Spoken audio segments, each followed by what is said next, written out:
Hey, what's up, folks? Welcome back to Orange Texas Football, and welcome back to the Winning Drive. I'm a lifetime Longhorn, Rod Babers. Pleased to be joined by fellow lifetime Longhorn, and also he's a national champion, man of many talents, and the newest member of the Orange Texas football family, Mr. Marcus Myers, is joining us. Also, our old coach, former high school football coach at Vernon, Capel, Brownwood, Belton, Rotan, also played college football at Abilene Christian. He coached there as well, was on the staff at the University of Texas for multiple head football coaches, and now you can catch his work at shipleyranches.com, and I don't do his resume justice anyway. So, but thank you for joining us. We appreciate Coach Shipley. What's going on, Coach? How you doing? Man, I'm still like Florida State, still taking these Zen, baby. I gotta be dialed in for the show. What is it? What's in it that's supposed to give you the nicotine? Pep? That's it? That's it. It's old school. Nicotine, just like a cigarette, just like snuff, just like chewing tobacco. No tobacco, just nicotine. Keeps you a little sharp. Mm-hmm. It's got some healthful benefits, believe it or not. I like that. Hey, I just to give me a little, need some little pep before the game. Remember the smelling salts? Yeah. They tried recently to, I don't know, they wanted to dissuade players from using them. Did y'all hear that movement that was going down? They didn't want players using smelling salts anymore. I remember. Yeah, well, it's a crazy deal. I don't know if you've looked it up, but one of the Florida State kids said that one of his coaches said you better have a 6 milligram Zen in your cheek when you're out there playing to keep you focused. And so people kind of ran with that. I don't know if it was real or not. Hey, man, you might say NIL endorsement right there, man. I don't know how they feel about nicotine gum and stuff, but hey, it might work out. All right, so we'll get to a lot of college. Matter of fact, we'll talk some college football stories. There's some big games coming up this weekend. Aggies, actually, in one of the bigger games of the weekend, facing Notre Dame. So we'll talk a little bit about that, get the guys' thoughts. Florida actually has a big game coming up versus LSU. We'll talk a little bit about that, too. So we'll get into some college football conversation, but obviously the biggest conversation will be about these Longhorns. We'll start off talking about the injuries. Steve Sarkisian addressed the media today via a Zoom availability, and we'll hear what Sark had to say about the players who may not be available for their game coming up versus UTEP. We'll also break down the UTEP game a little bit and talk about that matchup and give you all the need-to-know items for that matchup coming up this weekend. Any questions or comments you guys want to throw out there, please do. We'll try to address as many of them as we can. Super chats always jump to the front of the line, so you can interrupt the show at any time. Just throw out a super chat. Before we get started, let me congratulate the ladies once again, because our volleyball team is killing it, gentlemen. They're unbelievable right now. They're 5-0, got wins over number 12 Creighton, number 8 Wisconsin, number 6 Stanford, and number 4 Louisville. How about this one? Shout out to my man Danny Davis, who came up with this stat. Since Jared Elliott took over in 2001, Texas has beaten 4 ranked teams within its first 5 matches on 3 occasions: 09, 2022, and obviously this season. So ladies are already rolling. Actually, I think my mother-in-law is coming in town, and my wife had already bought tickets. I don't even know what game. I got to go look it up, but I'm going to go see the volleyball team because her mom used to play volleyball, and they want baby girl to go to a game. So it's going to be hype. We're looking forward to that. So congratulations. I think they had like the second play on the Sports Center top 10 this morning, Rod. And then, with Marcus Spears' daughter being on the team, like they're getting more and more run nationally. So it's been pretty cool to see how it's blown up. Yeah, that's a good point. I have seen that's come on my timeline. The Marcus Spears thing, him saying it's weird because he's an LSU guy, right? Yeah, he went to LSU. How weird it is for him to wear burnt orange. It is weird. Trust me, it's not a color that unless you are a Longhorn fan, a member of the Longhorn family, you don't really have this color in your closet. Like it's just the way it is, you know what I mean? But now that I, of course, am a member of the family, I like a third of my damn closet is this color. And I can't really wear it to a lot of places, but I find a way to. All right, let's get to Sark here, gentlemen. And I want to get you guys' thoughts about the possible injuries situation for the Longhorns, guys who may miss this upcoming game versus UTEP, mostly out of precaution, I'm assuming, just because guys are nicked up. But Matthew, if you wouldn't mind pulling it up for us. Sark he was asked, I should say, about the players who are dealing with injuries this week who may or may not be available for the upcoming game versus UTEP. Here's what Steve Sarkisian had to say to the media today on his Zoom availability about the injury situation.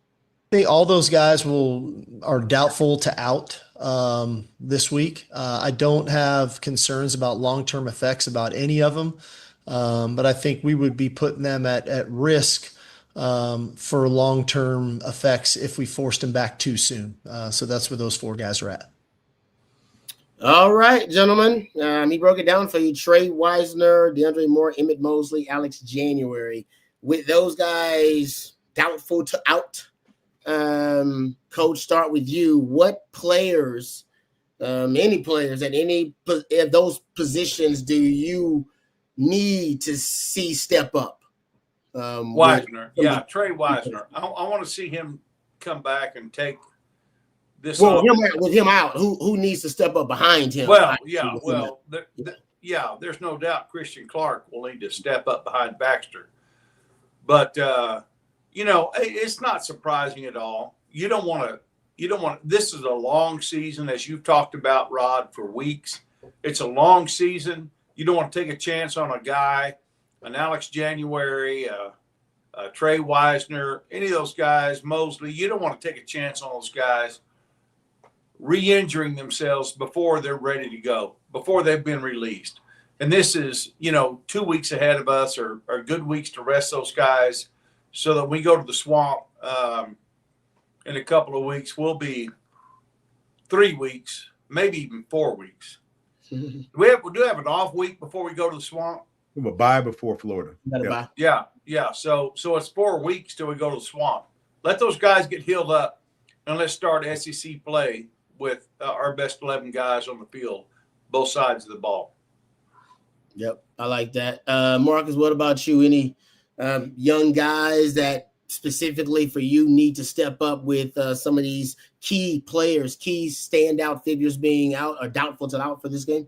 Yeah, I mean, I know we've talked about Dalen McCutcheon before. I think he still gets an opportunity to, kind of step it up. And then even with some of the guys that just haven't gotten a ton of reps, but, have played in some of the earlier games, just give an opportunity to go out there and perform, get, their feet wet and continue to kind of grow, right? We've talked about this season being an arc and it being very much a long season. So the hope is that, it's not as much of a roller coaster, but a steady climb and you're peaking at the right time. So I would like to, continue to get to see more of Dalen McCutcheon. I'm right there with Coach Shipley on Christian Clark and, getting an opportunity to see some of their development. And then I know Sark has talked a lot about, those receivers. So especially with those younger receivers blocking on the outside to create more of those explosive plays that we're looking for. So it would be good to see, any of those young receivers getting some extra burn. Yeah, I see a lot of the young receivers being mentioned here in the chat. Cisco says Aaron Butler, Jamie French out there as well. That freshman class. Lockett. Yeah, Lockett's another guy. Speaking of, and you started there, Marcus, talking about Dalen McCutcheon. He was one of the names that actually that the media brought up when that conversation was being had at the during the Zoom availability. Matthew, you wouldn't mind pulling that up. Here's what Sark had to say about Dalen McCutcheon being one of the guys who needs to step up, or he expects to step up because he's played so well up until this point and has really impressed the coaches. A lot of credit. When he came in spring ball's tough. When you come mid-year, you should still be in high school. But he picked up what we did really well. It was very natural to him. He wasn't perfect, but his ability to learn multiple positions, his ability to be fearless. And I think that's something that as a freshman receiver, you kind of need to be, because you're never really knowing if you're right or wrong half the time. And they're just out there, especially early on in their career in spring ball and in training camp. But he was fearless. And when his opportunities presented themselves, he went and made plays. He competed, blocking on the perimeter. As I said, he played in the slot. He's played outside. And so he's earned a lot of trust from us. That's probably the biggest thing that's occurred. He's earned trust. And with trust comes more opportunities. And then with opportunities, what do you do? What do you do with those opportunities? And so he's got a great one here in front of him this week. And if if history is any indicator of the future, I think he's going to maximize the opportunities that are presented to him this weekend. All right, there you go. So that's one of those guys that I think Sark expects to have an impressive performance with more playing time. And the coach, if you can earn playing time on this roster as a true freshman, you got some juice. You got some juice to you. And all those things, right, Coach? Yeah, there's no doubt that he has it, and that Mosley has it, and French has it. It's just going to be how much we see those guys and how much of a statement those guys can make in this game and the next two games to warrant playing time once we get into the conference schedule. Yep. This should be a big weekend for them at freshman group of receivers, though. I agree with you on that, Marcus. That group, special eye out. No matter, it's like three of them that probably could, have big plays and contribute on a big scale in this matchup. All right, one more cut from Sark before we start diving into some other topics, and of course your questions, guys. Throw them out there. We'll get into some questions and comments. But Sark gave a shout out to the scout team, actually in preparation for this UTEP game, specifically talking about how they have picked up their intensity, which has, forced the team overall to pick up their practice intensity. They gave a shout out to that defensive line. We'll hear from Sark first, Matthew, if you don't mind, and then we'll come back and talk about it. I want to get Marcus' thoughts and Coach's thoughts about the scout team. Scout teams don't get enough love, but man, they do the work.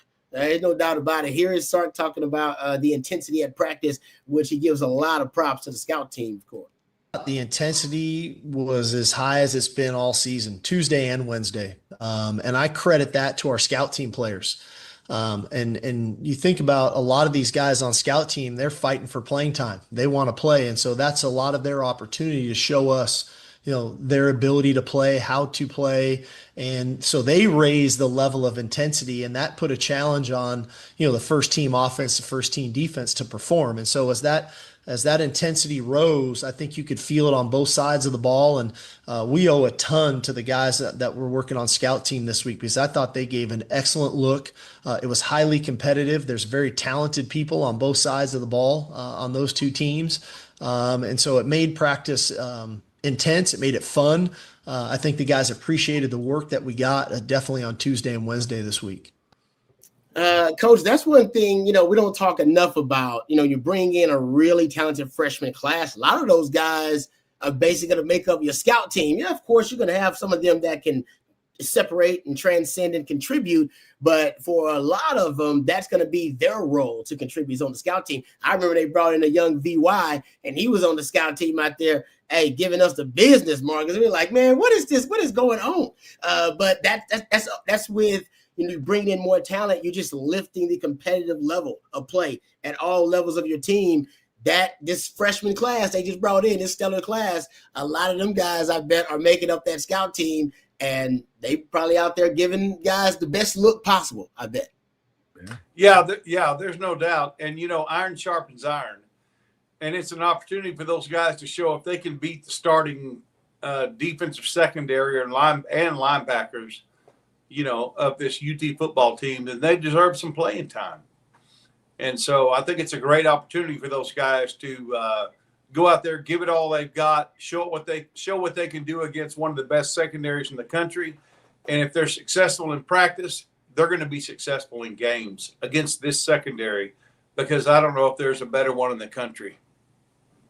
Yeah, I think that's a fair point. Yeah, I think Coach nailed it. Like, Rod, you spoke to it. When you first come in, a lot of times that's where you land, right? You're fighting. Maybe you're on the fringe of, second team. And, for the viewers that kind of aren't accustomed to how practice starts running, once you get into the season, they cut that down quite a bit. So it's really the ones and twos getting all the primary reps, and you have to have somebody to help prepare them. So they're taking, the stuff that the assistants and the GAs have prepared in the way of the actual plays that, the opposing team will be running, and they're having to go run those.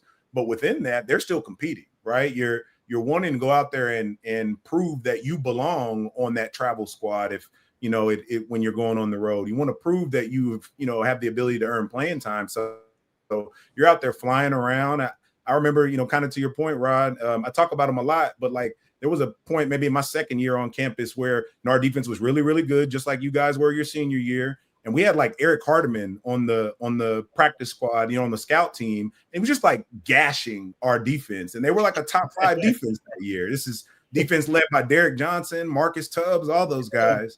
And when you have young guys out there, they're hungry and they want playing time, and they're going to go out there and put their best foot forward. So I think that's great that, we have a good collection of players that are still doing that. That's also one of those benefits of stacking that elite talent, elite depth, because you just, continue to grow and grow. So that sounds really, good that is the type of mentality that they've had this week in competing. Yep. No question. You got any, with good scout team stories that involving yourself, Marcus? Man, I'll tell you one of my favorites is there was a point where, and I don't know if this might have been your senior year. I can't remember, but I was on the scout team, and sometimes practice gets a little chippy. And Ivan Williams was hurt. I remember Ivan Williams was hurt. Mm-hmm. And if you knew Ivan, he was a great guy, but on the field, like there would be something would kind of click with him, and you'd see this gaze. So Ivan is not dressed out, and I must have done something. I got into it with the guys, so a little scuffle starts up in scouting, and next thing I know, my head is turning to the side. I don't know what's going on. Somebody has my face mask, and I end up being eye to eye with Ivan. Ivan has come off the sideline in street clothes with a knee brace on, and is like pulling me out of the scrum. So that's probably my favorite scout team memory, and that's when I realized that Ivan meant business no matter what. Hey, that might be the first Ivan Williams reference we've had on All Texas Football, so I'm sure my man Ivan will be proud of that. All right, let's thank our first sponsor. We'll come back, get a couple of questions, and I want to start talking about UTEP a little bit. I see some UTEP disrespect in the chat, which I get. All right, UTEP is definitely an inferior opponent, but I'll tell you why the UTEP game is going to be interesting. Like probably way more interesting than Longhorn fans want or expect. So we'll get into that a little bit and talk some UTEP. But let's thank our friends over at Von Lane first. When you travel, obviously in between and to the major cities in the great state of Texas, it's a toss-up. You do have options, right? You can deal with the airport chaos and hope your flight isn't delayed and deal with the airport stress, high stress levels of any airport experience, or you can, try to drive and brace yourself for hours behind the wheel, dealing with road rage and traffic and losing an entire day of productivity with that road trip back and forth. Or you can try the third option, which is a much better option. You can try Von Lane, the most luxurious way to travel in this region and to any of the major cities in the great state of Texas. This is how it works, folks. I've taken it several times. You arrive at a luxury hotel terminal. No TSA lines, no long-term parking lots, just a seamless boarding experience. It takes minutes, not hours. You settle into one of just 22 oversized first-class plush leather seats with 140-degree recline, leg rest, and a cabin attendant serving complimentary snacks, beverages, and on select trips, a full meal if you need. And if you want to relax, well, it's simple. Just lean back and enjoy the ride. But if you want to stay productive, there's high-speed Wi-Fi and power at every seat. Fall travel is booking fast, so reserve your spot now for October trips to Texas versus OU in Dallas, F1 and ACL in Austin, or college football weekends in Nashville, Dallas, Fort Worth, and Houston. Von Lane connects Austin, Dallas, Houston, Fort Worth, San Antonio, Nashville, Atlanta, Memphis, and now Knoxville as well, and the Woodlands and Plano. Visit vonlane.com and use the code OTF25 to save $20 on your first ride with Von Lane. That's Von Lane, Elevated Regional Bus Transportation. Appreciate our friends over at Von Lane very much. All right, I've seen a couple of folks in the chat. I think CB said that that L'Oreal and Sark gave a sneak peek to Longhorn fans of the new baby. I think I saw one of those pictures, but they don't give you an actual view of the baby. You just see them with the baby, but you don't see I don't think you see the baby in the pictures. Maybe I'm wrong about that, right? Did y'all see the pictures of the new baby? I think you see them with the baby, but you don't get to see the baby. Yeah. And what's the baby's name again? Do we know? I mean, we know, but what's the baby's name? Did y'all know? I forgot. It's a line. I forgot as well. It's very I'm trying exotic. to look in the chat to see if somebody said it. I know it's a very exotic name. All right. So I'm sure it's I don't Amayas. Thank you, Cisco.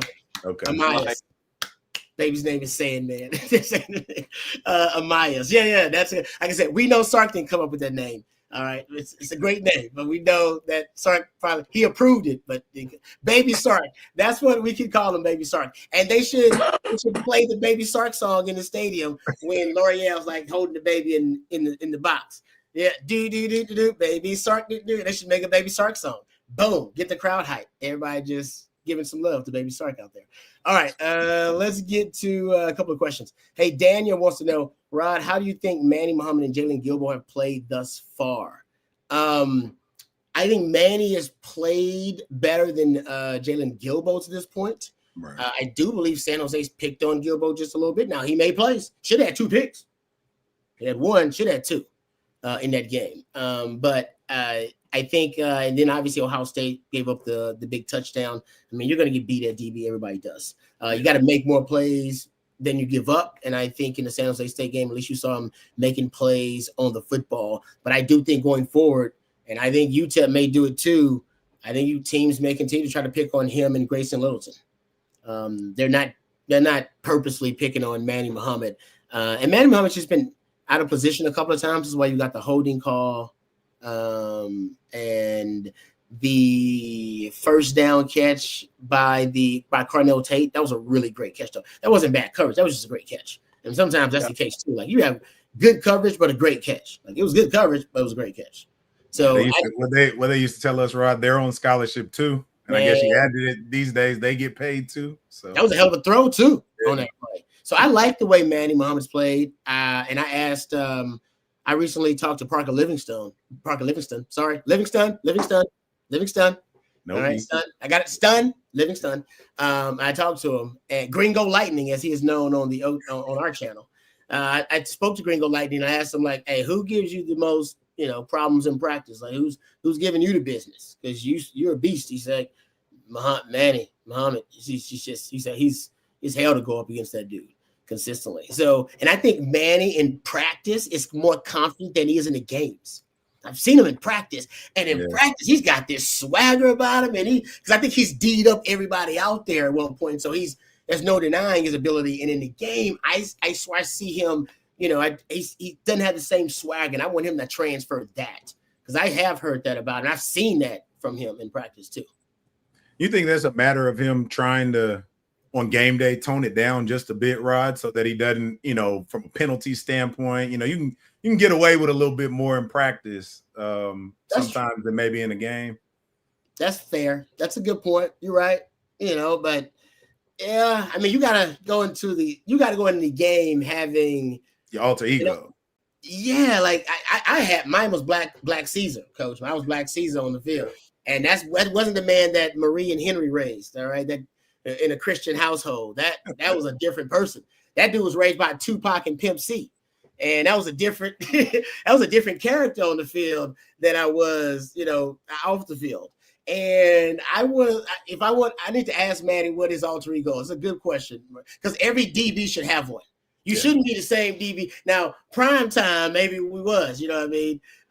But for the most part, you should be able to switch, have a switch you can flip. You know what I mean? That now all DBs out there believe they're the best corner on the field, and they all believe they're NFL caliber players, right? You got to roll out there with that kind of swagger. I want to see him play with more swagger. That's fair. That's not my only complaint about Manny right now. All right, thanks for the question. Oh, we do have a super chat from Jeff before we get into some UTEP discussion here. And then, Coach we have a question for Coach too. But for Jeff, thank you for the super chat. We really appreciate it. He said, Ivan was my fullback in high school. Hey, we called him Tuffy. We all had a little chip on our shoulder from Cleveland. Rob, we spoke in Houston at the event. Yes, I do remember that. You showed my man Ivan now, all right? And he's I hope he's doing well. Looks like he's doing well. And you told me that. And I told you, pass my information on to him too. You told me you would. So let Ivan know that, hey, man, holla at his boy anytime he gets a chance. And he got his first reference on OTF. random. It wasn't you. You didn't throw it out there. That we discussed it. Marcus brought him up as a great story about the scout team. So appreciate that, Jeff, man. Good stuff. And great meeting you too in H-Town. Appreciate you coming out. All right. We got one there for how about this one from Joe? He says, I need to know Marcus' appearance schedule. He made me a fan of the channel. He's on with us every Thursday. I'm on with y'all every Thursday. I'm gonna be doing some Monday morning spots, and then every now and then I'll go down to the co-op on Fridays when they do the live stream from there. Spend a few minutes with you guys like I did last week, Rod. So, but the main one right now is Thursdays, and then probably gonna start popping in on Mondays a little more too. I love it. He's gonna be doing more stuff. Yeah, I can tell you he's gonna be doing more stuff with us because the response has been great. Like everybody loves Marcus, and everybody's praising Bobby for once again going to the transfer portal and pulling out a winner, pulling out another draft pick out of the portal, like Sark with a receiver. All right, let's can we talk about UTEP for a minute, and then we'll get back to some of the questions and discussions in the chat. I see y'all talking about black uniforms and stuff like that. We'll get to that conversation. All right, we'll get to some of that. Guys, can I just say this UTEP matchup I think is going to be really interesting from the Texas offensive perspective. I'm sure you guys have heard some of these, but let me throw out a couple of little factoids about this UTEP defense so far. And I agree, they haven't played anybody but Utah State and UT Martin, I believe, are the schools they play. I get that. I'll preface everything I'm saying with that. I get it. But Texas is struggling right now a little bit in pass pro and with their offensive line. Even Sark acknowledged that versus San Jose State, he thought the offensive line lost some of their fundamentals, and he thought they basically underachieved in that game. I'm paraphrasing. If San Jose State can give Texas some issues, on their offensive line, I think UTEP may be able to do it too. UTEP is first in the country, or tied for first in the country in sacks, 10. And they have 23 tackles for loss. That's second in the country total behind Kansas, obviously. It was crazy. I can't believe that. Kansas got 26. The crazy thing about their totals is that 14 players have contributed to their 23 tackles for loss. 9 players have contributed to their 10 sacks. They get a lot. It ain't no fun if your homies can't have none. Like, everybody gets in on this party. Caring is caring for you. So, to me, I think that is, to me, the best or the most interesting aspect of this game is that the UTEP O-line may be able to give the Texas O-line some problems. And Sark even said the scout team D-line was doing really good at moving around, and being really aggressive, because that's kind of what the UTEP front is going to present. That's the first thing I think I'm going to be watching in this matchup. That Texas O-line versus that UTEP front. They don't really have much to lose, so I can see them throwing a lot of pressure packages and looks and exotics at Texas. So, Coach, what are your thoughts about how you handle an aggressive, undersized UTEP defensive front? In this matchup if you're Texas? Well, first of all, I want to say Scotty Walden is a friend of mine. I used to be in charge of the coaches that would come help and coach at our camps. Nice. And Scotty was a head coach at East Texas Baptist at first. And he came to work our camps, and he got the head job at Austin P. The team that I think Abilene Christian is actually playing this weekend. They're the one that played Georgia so well. That's where he came from before he went to UTEP.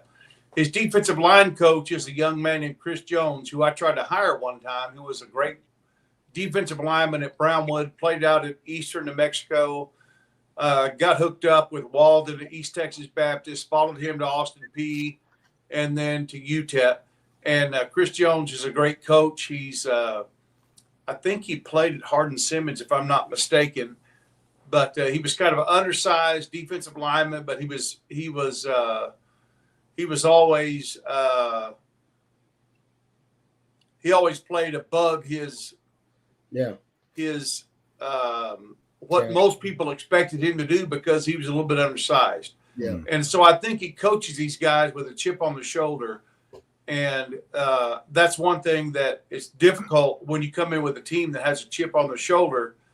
You know, they have nothing to lose in this game. Nobody expects them to win.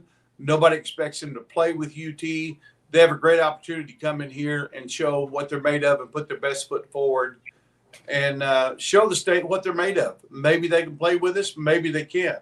I know they're a well-coached team.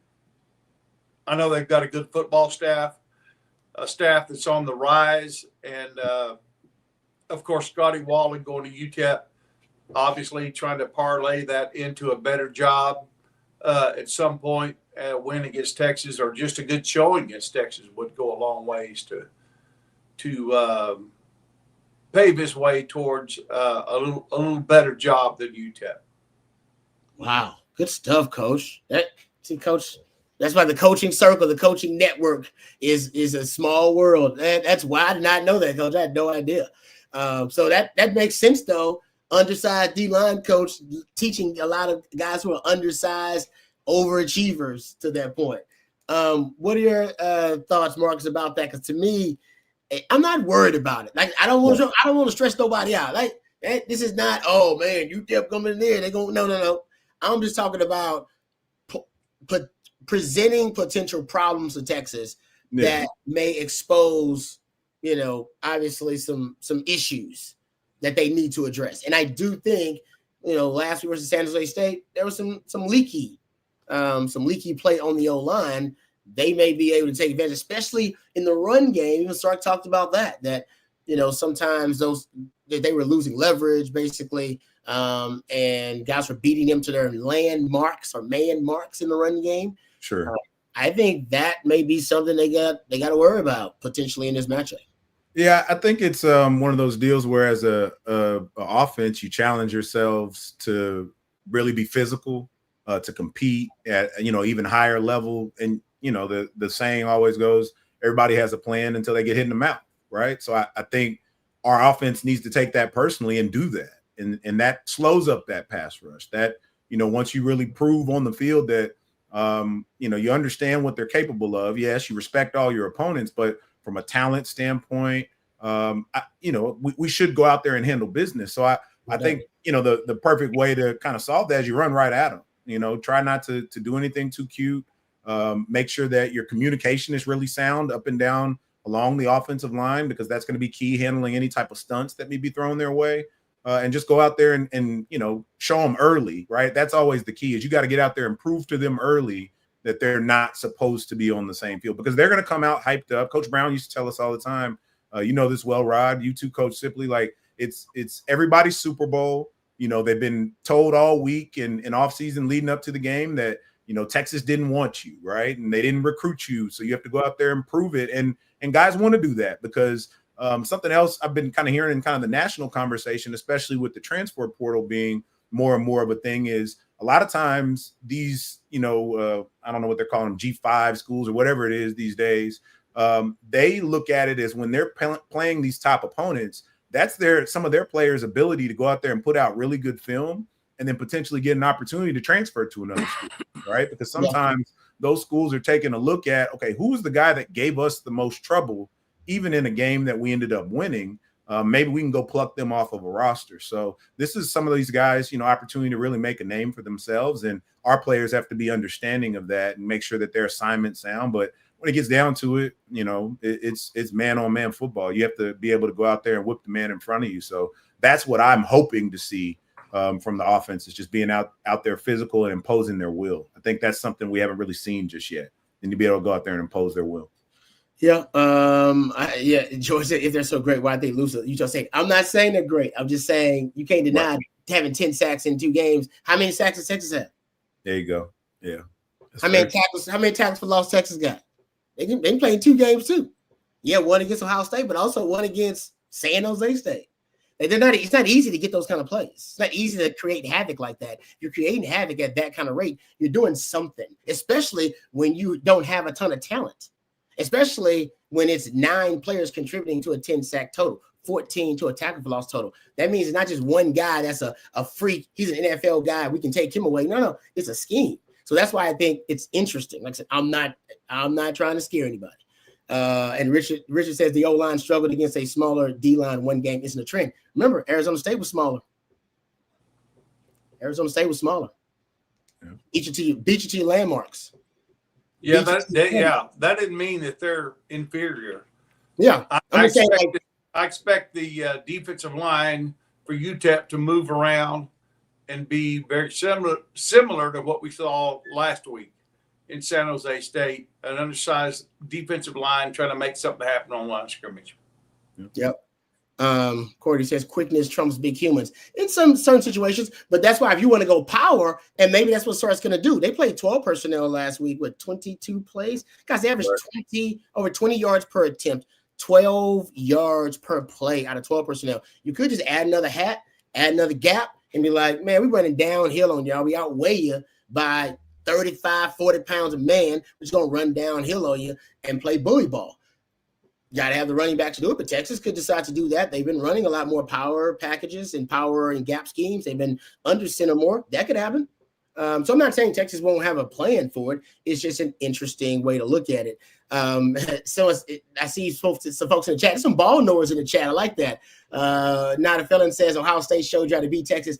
There is a formula or a template for it to try to beat Texas, but not everybody has the personnel to do it. I see people saying Hefty Taco says run that penny front against Texas. You can try, but you got to be Georgia or Ohio State to do that, really, to run that penny, that 5-man face. Yeah. Basically, that 5-man face against Texas and try to create one-on-ones where you can isolate one-on-ones like that. And Georgia did a great job of it, and Ohio State did a great job of it. Yeah, but UTEP can't do that. There's not too many more Caleb Downs walking through that. Right? Again, I'm not trying to be disparaging against any opponent, right? Like, you always have to bring it every game, but there is a difference of having 5 stars on the bench, right? Versus, guys that are still, out there really trying to scrap and get to it. So there's certainly a formula of sorts. I would expect the Kirby Smart types to be the ones more suited to be able to take advantage of that. And like Coach Shipley said, I think they'll be trying to, create a bit more havoc on the defensive line to be able to make some impact, but they don't have the same level of player that Ohio State would have. And couple other things before we move on and dive into some other questions. And I don't know if they'll cover the spread. I see James from Georgia wants to know if Texas, what's the number, 40 and a half? Up to like 40 and a half at this point. I don't have them covering the number, honestly, because of the number, because of what I just said about their defensive front, how aggressive it is, and their third down defense is top 10. I know they ain't played nobody, but your third down offense is horrible. It's terrible. Texas 4.5. Texas third down offense right now, guys. Texas has converted 1 third down. All right, 1 third down longer than 4 or more yards to gain. 1. Yeah. I'm just giving you the fact. So, and you're going up against a third down deep, and CJ pointed out they're good tackling. They have I believe the number 1 tackling grade by Pro Football Focus. But for terms of team tackling grade, I get they ain't played nobody. My point is they're not as bad as people think defensively, and Texas offense is not as good as people think offensively. Texas defense is they studs, they legit, but the offense is still working out a lot of kinks. And so 40 and a half, they should have hit the 50 burger last week, considering how easy they got to 28. And how early it was in that game, but they didn't because their offense is sloppy and it stalls. And they're not getting, they're sloppy in critical moments, like third down. So I don't have them covered the number. I think I picked them. I picked them to cover a bit of that. I told Bobby when I gave him my pick that it was some of it was blind optimism of improvement. I went 45-6 last week. I was a touchdown and a point off on both sides of that. But I do think, obviously, we've kind of extolled a lot of the virtues of what their defense has the ability to do to our offense. But I think it's also important to remember the other couple phases of the game, right? So I think our defense should be able to impose their will on their offense. I think would have the advantage in the special teams game. So hopefully all of those parts are kind of working together. and it gives us the opportunity. And I think you've talked about this before, Rod. One of the ways to start, solve some of those third down woes is avoid third down. So having more success on first and second and shortening up those third down attempts, hopefully pay some dividends. But at the end of the day, you got to see it. So, we're all out here. Well, that's the nice thing about playing the three opponents we're playing in a row.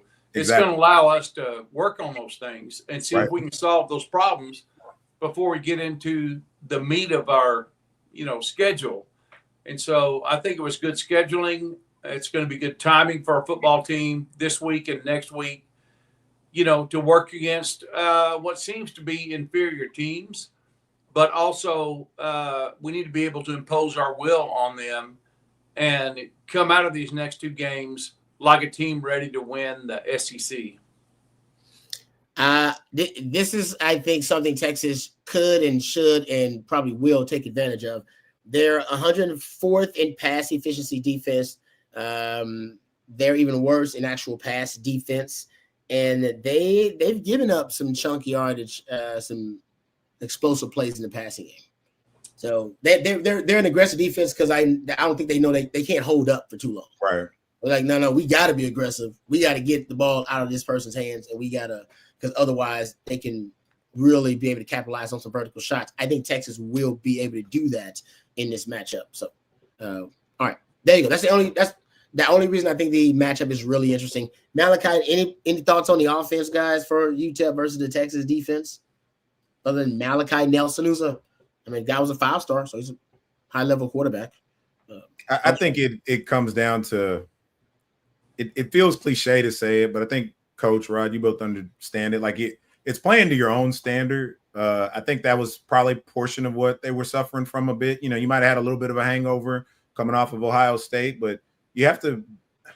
I was so accustomed to us going out there and just imposing our will on people, right? Like your best teams will go out there regardless of the opponent and make it very clear early on who you are, what you're about, and that the other team really doesn't have a chance. It's when you let them hang around, when you let them make those plays on third down, and they start to gain some momentum and continue to believe because their coaches are telling them they can go do it, and there's something in their back of their head that says, "All right, maybe we can." And I think it's on the players on our squad to kind of snuff that out early and often. So that's what I'm hoping to see, and that's where I think they're going to continue to make their next steps. To Coach's point, over these next couple of games before they have to get into conference play. They were so close last week to that.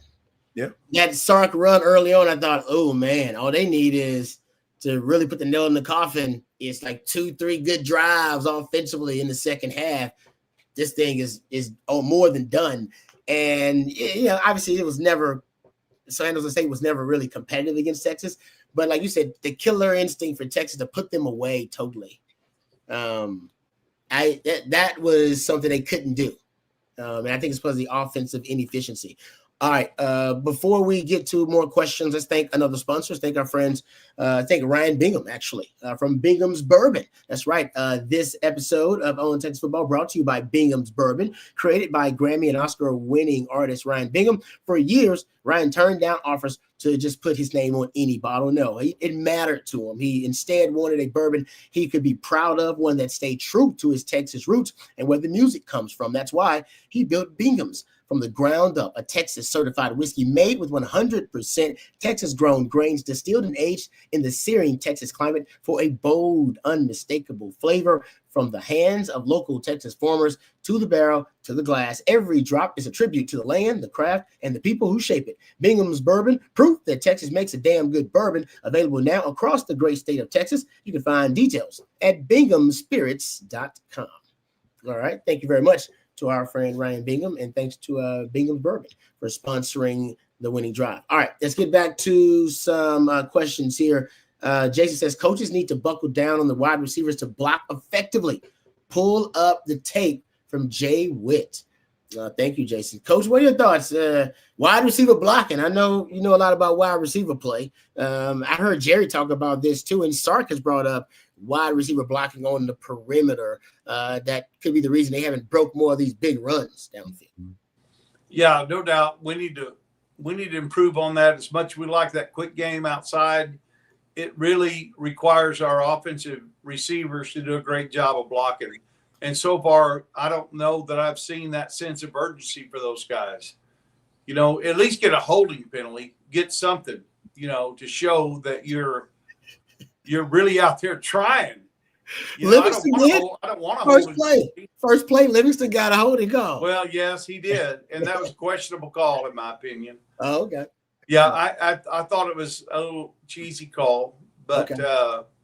Yeah, there's no doubt we got to do a lot better job of doing that, and our tight ends blocking on the perimeter, and our tight ends blocking on pass protection too. We've seen that can be a problem for us. Coach, I mean, I don't know, keep me honest here, but like I've always viewed blocking as like want to, right? Like I don't know how much yes, you can coach the technique and your hands inside and all of that, but that's you know, a guy like Jay Witt, I think as was brought up, like I don't think he was taught that, right? That was something in him that he took pride in that. And I think also a portion of him knew and was mature enough and maybe learned from some older guys that helped him understand, like, if I do this well, the ball will come my way. That's a way you get rewarded, especially as a young player. So, you know, I know our fan base is passionate. I know, you know, we all want us to compete at the highest of levels. I just kind of want to put out there, the sky's not falling. There's still time, and it's just a younger team. And at this specific position group, there's been, you know, some turnover to where you truly had guys that were still in their junior, senior year in those rooms in prior years that could really show them. And some of these guys are having to learn on the fly a bit more that had, you know, much less experience. So I think they'll get there. And I certainly think that, you know, a number of these guys have displayed it. It's different, right? It's different than when you're in practice doing it. Once you get in there in those live bullets a couple times and you do realize that, hey, this guy on the other team isn't laying down just because of the jersey, you know, that I'm wearing. It takes a second to click in. Granted, I get that the world is different these days. These guys are getting paid, so the expectations are high. But you're still talking 18, 19-year-old kids that are trying to figure it out. And I think, you know, you still got to give them time to do that. Y'all love I think it was Coach Marion when he was there, who said, what you do without the football shows how much you love your teammates. I think that's how he said it. Yeah. What you do with that, basically he's talking about blocking, essentially. Like what you do without the football shows how much you love your teammates, or you blocking for them. And I always love that quote. That's a great quote. And I remember to your point about Jay Witt. During the draft process, they asked Jay Witt on the record what was his favorite play. And when they ask wide receivers their favorite play, coach, they always say a passing play. They're wide receivers. Like you're going to say, oh, yeah, man, we used to run the sail route. Oh, I used to run the sail, or we run a Yankee wave, and whatever it is, some of a passing play. You know what Jay Witt said? He said duo. He loved running duo. And it was like, that's a run play. He's like, yeah, I like blocking on it, though. I like how I get to, hey, coach, let me get down and block, right? Let him get, like, in the front. Like, he would run for, like, condensed set sometimes. And we would let Jay Witt get in there and go block linebackers and go block safeties. And he was great at it. And that was also one of the reasons the Rams drafted him, because the Rams were top 5 in the NFL running duo. They were running duo more than anybody else. Isn't it crazy? Yeah, I think Marcus was right. I've always said blocking is about 80% want to. And so is tackling. Tackling is about 80% want to and 20%, you know, form. But what these receivers need to realize is exactly what you said, Rod. Half of what the scouts want to see is what they do when the ball's coming their way. The other half is what they want to see them do when they don't get the ball, and how productive and how much effort they give for their teammates in their blocking. And that's the thing I feel like that, you know, set some of those guys apart back in the Bijan days and Rojo days. It was, you know, Rojo was so unselfish when it came to blocking and hustling down the field and making plays. Maybe like he hustled downfield and stopped an interception or caused a fumble or recovered a fumble or whatever he did. You know, those are things that are great tapes to show kids, because it doesn't matter. You know, half of it's what you do when the ball's in your hand. The other half of your pro evaluation is going to do. What do you do when you don't have the ball in your hands and a teammate does? What are you willing to give for your teammate?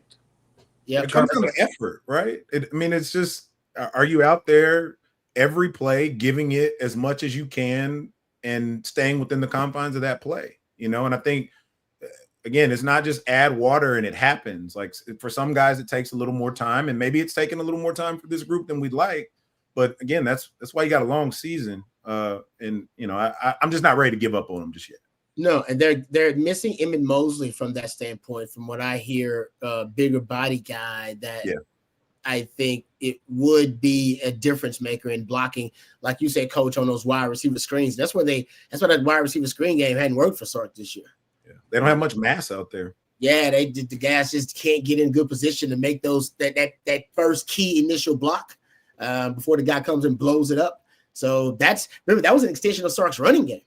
You get 4-5 yards out of that. Okay, good. We're in second and medium, whatever it is. And now you don't have that, which is now why your third and long seems so, like you at San Jose State, you in third, your average yards to gain, on third down was 9.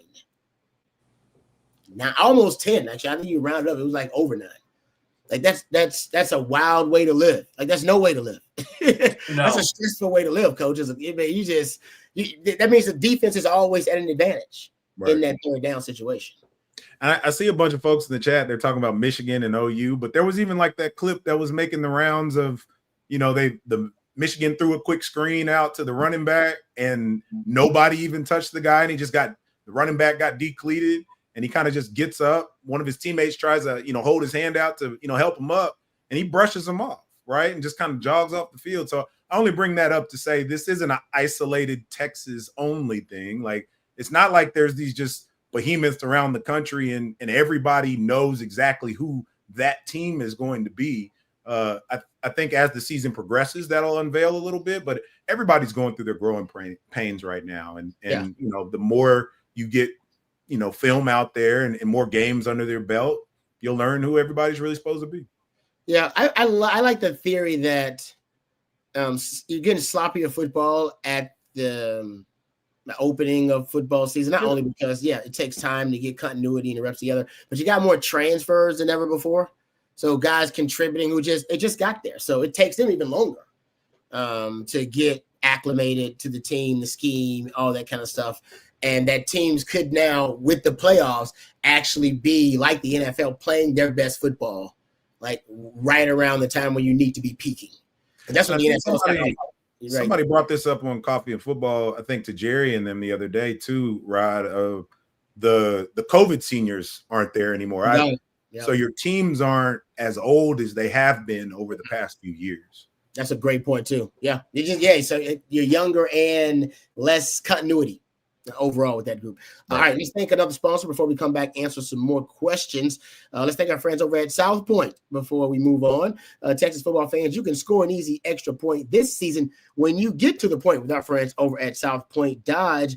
South Point Dodge has over 600 vehicles in stock, folks. That's a lot. They got something for you, including the all-new 2025 Ram 1500. Get the real deal today and drive away in the all-new Ram 1500, proven to last. Plus, right now, you get employee incentive pricing. That's right. You pay what the employees pay right now at South Point Dodge. It's their fancy way of saying you get the employee discount. That's a real deal, and you won't find a better deal than that. So score big today at South Point Dodge. Go see them in person off of I-35, or you can go online at southpointdodge.com. If you need a car, trucks, trade-in, something new, something used, doesn't matter. South Point Dodge prides themselves on being Austin's automotive everything. So score big today at southpointdodge.com. Thank you very much to our friends at South Point Dodge for sponsoring the winning drive. All right, getting back to the questions here. Mike said, I would love to see Texas add black and burnt orange alternate uniforms. The recruits love new threads. They do. I think CDC's on the record for saying it'll never happen. And old money at Texas says it'll never happen. So it'll never happen. But I do think I think at one point I thought they were discussing doing it like for practice. They would wear like these. Quarterbacks would wear black jerseys when I was there. But I don't know, Coach. Tom Herman, I thought at one point they were discussing like wearing Austin jerseys, but only at practice. Like literally just. Yeah, they did that. Yeah, I think they did that for a while. Yeah, I thought that was a thing. Yeah, we did it for a while, but it's never going to happen on Saturday, in my opinion. Nor should it. When you're a blue blood and you have the most recognized, iconic mascot in college football, you don't change it. Nah. It's the schools that don't really have their identity, that change it. And it's disappointing sometimes when you see other schools that should be blue blood, but they're not, like A&M, change their uniform up. They ought to have the same uniform every time. Yeah. They should be a blue blood. And when they change it up, to me, it says we hadn't found our identity yet. I don't know that we're who we used to be. Yeah, I just don't think it's something we need to do. Like, sure, recruits like it. I just don't think for Texas it's going to push us over the edge, right? Like, I don't think the level at which we're recruiting, who we're going after, everything that comes into play, a recruit's going to say, man, I'm not going to Texas because they only wear orange and white. Like, no, you don't want those guys. Yeah, it doesn't seem realistic. And if that's a guy's decision, this probably isn't the best place for him. Yeah, I know people have had that conversation forever. It ain't happening. Longhorn fans are so devoted. He brought up a good point, though. We did wear the throwbacks in 05 that didn't have the stuff like that. I think is cool. Throwbacks are cool. Like I even have started I even like the throwback, like the throwback Bevo symbol, like the old school logo, one, like the angry Bevo. Yeah. You know what? I like they're bringing them back. I like the old. I'm starting to like kind of the old school stuff too. So I don't mind the throwbacks. That'd be really cool. Yeah. And I see some folks. Hey, just real quick, don't mean to interrupt the chat, but we do have some guests in the chat. Stoopstified, thoughts and prayers, brother. Obviously, we praying for you. I know you're battling things and going through some things. Yeah, I just saw that in the chat too, and then saw that Sandman also has got his mother also. Stage 4, he says cancer spread to her lungs. So I understand. I want to stop the show and just bring it down, but I do want to recognize that, hey, remember the family shares something like that. We want to make sure that we send our thoughts and prayers and good vibes, man. We know that's tough. We appreciate you sharing that with us. Absolutely. No doubt. I mean, we're not gonna just roll on past that. Yeah, exactly. Like you, man. We got a lot going on today in society, like humanity. Like, let's don't lose that. I don't care what you believe. It don't matter to me. Don't lose your humanity, though. And your definition of humanity can be different than mine, but our ability to relate to other human beings, all right, period. Aside from their socioeconomic status or their ethnicity or their cultural difference or their political affiliation, just be able to relate to them on a human level. And that's why I do love football. It's one of those sports. I'm sure other sports do it too, but football allows us to transcend all of those things that divide us and set us apart, and then we get back to things that unite us and bring us together. So we know there's a lot going on in this country right now, but don't lose your humanity. Don't let them take it from you.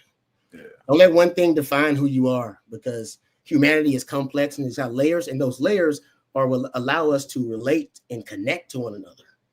So don't just let one thing define you. And that one thing, you disagree with this. We may disagree on that one thing, but I'm still a son. I'm still a father. I'm still a husband. I'm still a Longhorn fan. I still am a Texan. We don't find something we relate to. I still got, I got a dog, whatever. And those layers allow us to connect. So that's humanity. Don't lose that. People losing that these days. What the hell's going on? Little kindness goes a long way. Rod, you got a little preacher in your background there? No, it's insane. Like, what are we? What's happened to us, man? Like, what's going on? Like, don't get me started, man. I'm sorry. All right, let's get back to it. We don't get that. We don't get deep on the show like that. Somebody took the AI. Allow my man Matthew to bring it back home. Wow, that's good. That is phenomenal. Okay, I need you to send me that, Matthew. I need that. It might be on my phone. That might be one of my screensavers right there, man. You might have to get that on the shirt. I might have to make it burnt orange, right? Switch the colors up.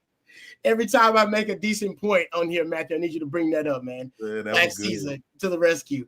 All right. How about this from Randy? Randy says, Do you think Niblett should be replaced at punt returner by someone like Jonah Williams or somebody else? We are losing a ton of field position because of Niblett won't field punts. Yeah, that's like I said, that's tough. I don't know if they have a natural punt returner. Jonah Williams might be the answer. I've heard Jerry say this, and I've watched Jonah Williams, or at least in high school. He does have some freakish instincts, and he's big. So those arm tackles that usually bring punt returners down, that like guys like me, the gunners, are coming down just trying to get a whiff. Marcus, you ain't gonna bring him down like that. Yeah, that's not somebody you want to see back there. And then you look at some of the stuff he's done in high school. He's done it before. He kind of has the mentality for that, right? I mean, playing safety, he was kind of heat-seeking missile. You've seen him used in different ways when he was in high school. So I think that's a matter of just him getting healthy. But it's also like I said, it's a mentality when you're back there. You got to be a little crazy to be looking up in the sky, trying to check to see all these guys running down on you. And then fielding a catch and trying to, make a play out of it. And so Niblett may just be the one that they feel kind of safest with, just catching the ball and not giving it to the other team. But as the season progresses, as guys get a little healthier, you're able to trust some guys a little more. You might see that incorporated a little bit more. Yeah, that's a good point. Because it shocked me when they told me Xavier Worthy had never returned punts in high school, but they trusted him they trusted his hands. Yeah. He was like, no, he's going to secure the punt. I think Jonah Williams, if he's healthy, might be your other option. Now, you can put one of your receivers back there, but they are already dealing with injuries. You already got Mosley down. You already got Moore down. So I don't want to see any. I mean, Niblett is one of your receivers technically too, but and who knows? This week you might need him more. You might need to experiment with another option back there. Because this year this game, you're going to need him a little bit more too. All right, next question. Thank you, Randy, for that one. Qwerty, will Michael Terry play this season? Oh, I'm going to say you got to see him in one of these two. If he's going to play, it's going to be one of these two games coming up. Yeah, I mean, if he's not going to play this game, he should be playing in this game, right? You would think so. Two receivers down. Mosley down, and Moore down. If he ain't going to play in this game, then he ain't going to play. Yeah, I'm gonna say that right now. If he ain't playing, that's a bigger body on the outside. So at the very least, maybe you just tell him get out there and block. Get out there and block your tail off. Hey man, they played four. They played like 5 tight ends last week. How many tight ends they played? They played more tight ends than I've ever seen play. They played 5 tight ends. 4 of them had a target. Shannon was the only one I think who didn't have a target. They played 5 tight ends last week. So Michael Terry ain't gonna get in that group. They gonna have to try to get out there wide out, man. It's tough. Yeah. All right, thank you, Qwerty. Sandman, over under on Arch Grimaces this week. I thought he coached it. Did we establish that that's just sometimes how he looks when he throws the ball? Yeah. But I do want to get like Sark said, I want to get a camera on all of us in the bathroom grimacing. Do we know where he was going? Like where? I think he was just like, don't ask a foolish question. Yeah, I was listening. Make you look a fool. Okay, I'm. The bathroom. I don't know where. Okay, that's different. I don't know where. I was thinking that he missed a part of it. Like the theory I think that I heard is that maybe this was something that he had discussed already, because this conspiracy theory had already ran rampant, and probably made that analogy with the coaches or something like that, and tried to make it to media, but missed a part of it. And I think the part he missed was sometimes when you're straining, you're straining, no matter what you're doing, you make you're gonna make a face when you're straining, when you're lifting weights or whether you run, whatever you're doing. If you're exerting yourself, sometimes you end up making a face, and then jump to the restroom thing. I got you. Right? Then it's like, you go, oh, okay, I got you. But then he missed the point. I think it was an analogy that he had thrown out there with the coaches, but he missed like part of it. I got you. When he retold it. Because it didn't. Then he doubled back and he was like, did you like that? Did you like that? They were all just kind of like, no. That little student reporter was like, no, I did not like right. And I might not ever ask a question again. Yeah. And it blew up in his face because now everybody has poop face charts in the factory. Yeah. Oh God. Better than Herbert's speech. Yeah, and now everybody's making poop jokes with Sark. We off the rail. Then it doesn't help that Jerry's doing Tushy ad reads. So he just teed that right up for him. That's what I'm saying. I appreciate it. It shows that he he was definitely annoyed by the question being asked, but somebody had to ask it. I'm glad the young guy did. You notice it was a young, inexperienced guy because none of the vets wanted to do it because the vets were like, oh, no, I'm not doing that. No. Sark going to eat me alive with that question. And what happened? Oh, Arch told you that? No, he didn't mean Arch told him that. He was talking about Arch. Oh, Arch told you that. It was bad. It was bad. All right. Let's thank our final sponsor of the night. We'll come back and ask one more question. I got one more question, and just actually Aggie related when we come back. But let's thank our friends over at IP Vanish. That's right, folks. We'll thank our friends over at IP Vanish. They're brand new to the On Texas football family, so welcome them. A virtual private network, a VPN, is a tool to make your connection on a public network private.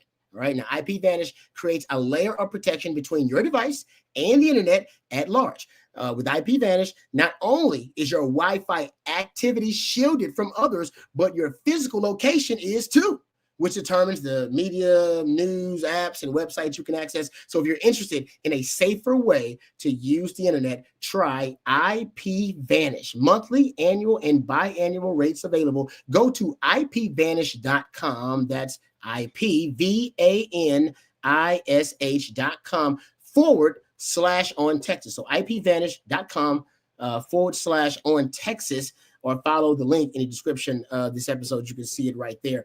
IP Vanish. Thank you to our friends over at IP Vanish. Check out ipvanish.com /on Texas. All right, last question, guys, before we get out of here. Do the Aggies beat Notre Dame on Saturday? Boom. Easy peasy. What you think? I'm gonna say no. You gonna say no? I can't think of and I could just be it. There may be one escaping me. I just can't think of a big road game they've won in recent memory. Oh, I got a great stat for that. You want to hear this stat? This is a great stat. Oh man, this stat blew me away. I thought it was fake when I saw it, so I'm gonna make sure I give this guy credit. Tim England. At T England _150. He said Texas A&M football's last ranked road win, 2014 versus Auburn. Yeah, man. Texas A&M football's last true road win versus a non-conference Power 4 team, 2002 versus Pitt. Texas A&M football's last win versus a ranked non-conference opponent, 1979 versus Penn State. This is a huge opportunity. They're talking about, is this Mike Elko's biggest game? I think it's probably like an ugly kind of game. What time's the game? Do you know what time the game is? Oh, there it is. Matthew put it up. Yeah, night game. I'm not. And I think Notre Dame's coming off a bye as well. So and it's a big game for Notre Dame too. After losing to Miami, they don't got a lot of right now. I believe this is the last currently. That could change. That's going to change, I believe. But currently, this is the last ranked team I think they have on their schedule. Yeah, they don't have a lot of room for wiggle room, and I just don't trust Marcel Reed just yet. I think for what they're trying to do with them, and as much as they're running him, I kind of get a sense that, Freeman may have a plan for that. But I think it'll be a close game. I kind of see Notre Dame pulling it out. How about this little nugget?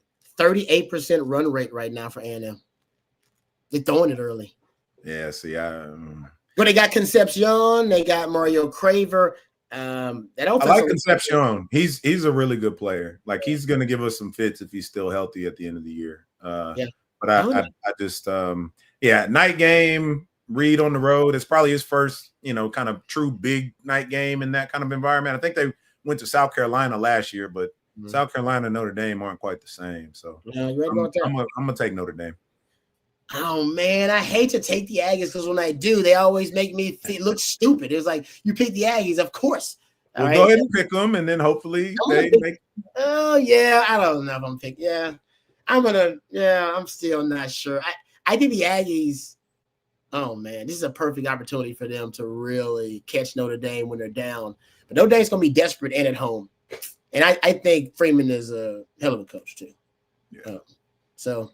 Jeremiah Love's not bad back there in the backfield. So I'm just, I can't pick the Aggies. I'll pick Notre Dame, but I really strongly want to do it, but they're gonna make me regret it. They always do. If I pick them, Coach, you got a thought on who we're gonna pick in this game before we get out of here? Oh, Coach, you're muted, Coach. Yep, it happens to everybody. Happened to me too. Hey, sorry. I don't know why. I don't know why Texas has woes on road games against ranked opponents, but I'm going with the Fighting Irish. Yeah. It's just, I agree. It's hard to pick the Aggies considering that stat I gave you to start that conversation. All right. Thank you guys for all of the participation questions of the super chats. Really appreciate it. We appreciate my man Matthew behind the scenes. He's the real MVP, twisting and tweaking the dials. We couldn't do it without him. Thank you to all of our sponsors as well. Thank you to our newest sponsor. We appreciate IP Vanish. Go to ipvanish.com/on Texas football. Also, thank you to Von Lane, vonlane.com. Use that code OTF25. You'll get $20 off your first round with Von Lane. Thanks to Bingham's Bourbon, binghamspirits.com. And thank you to our friends over at South Point Dodge, southpointdodge.com. Thank you, Sarah. We appreciate you as well. Also, I got to mention this. We're going to have a tailgate, of course, for the game this Saturday. And we're going to be giving away a $200, all right, $200 giveaway of duck camp, all right, at the tailgate. How about that? Boom. They're going to give away $200 giveaway for our friends over at Duck Camp. That's going to happen at the tailgate. So if you're in the neighborhood, you're hanging out, getting ready for the game, go visit our friends. Bobby's going to be out there hanging out. Jerry will be out there at the tailgate. It'll be a good time. So head on out there, and you could possibly win $200 in Duck Camp gear. All right. Thank you to Coach. Thank you, Marcus, as well. Great job, as always, gentlemen. Thanks once again to Matthew behind the scenes, and for Coach and for Matthew. I'm Lifetime Longhorn Rod Papers. Until next time, hook 'em horns. Hook 'em.